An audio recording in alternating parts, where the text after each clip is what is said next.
We've all had that one teacher who we remember for really making a difference in our lives, or maybe our kids' lives. Each year, one such teacher is recognized by the state, and now, as Christina Quinn tells us, this year's Mass Teacher of the Year winner is getting national recognition. At Codman Academy Charter Public School in Dorchester, this 9th grade humanities class is doing a deep dive into South African apartheid history. Who was Nelson Mandela? Their teacher, Sydney Chafee, grills her students on Nelson Mandela. Anyone remember how long was he in jail?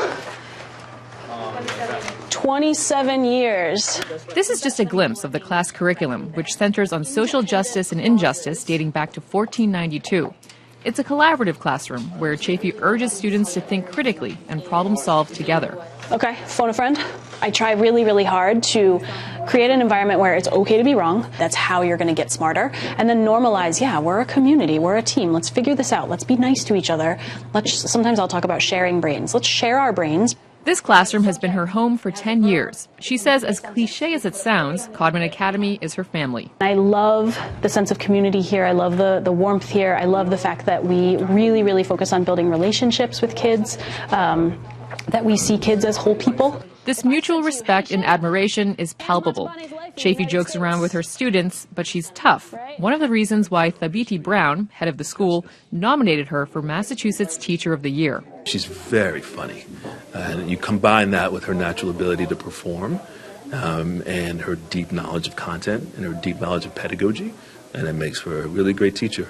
Chafee has fused her passion for social justice and experiential learning by partnering with the Huntington Theatre Company, where students explore the themes they learned in class on stage. This project is one of the reasons she became a finalist to be National Teacher of the Year.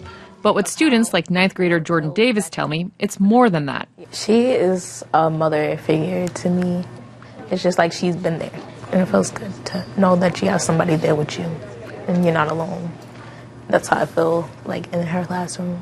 Haley Horton, now a 10th grader, wrote a letter of recommendation to the Council of Chief State Officers supporting Chafee's nomination. She wants to make sure that every student is here smiling, no negativity. She loves positivity.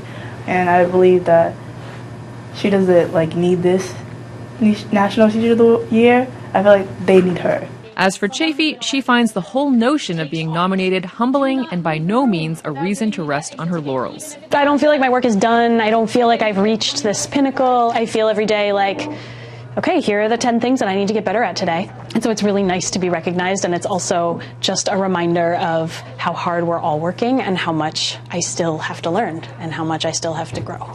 A life lesson for all of us. Christina Quinn, WGBH News. The national winner will be announced in the spring. She or he will spend the next year traveling the country advocating on behalf of teachers and students.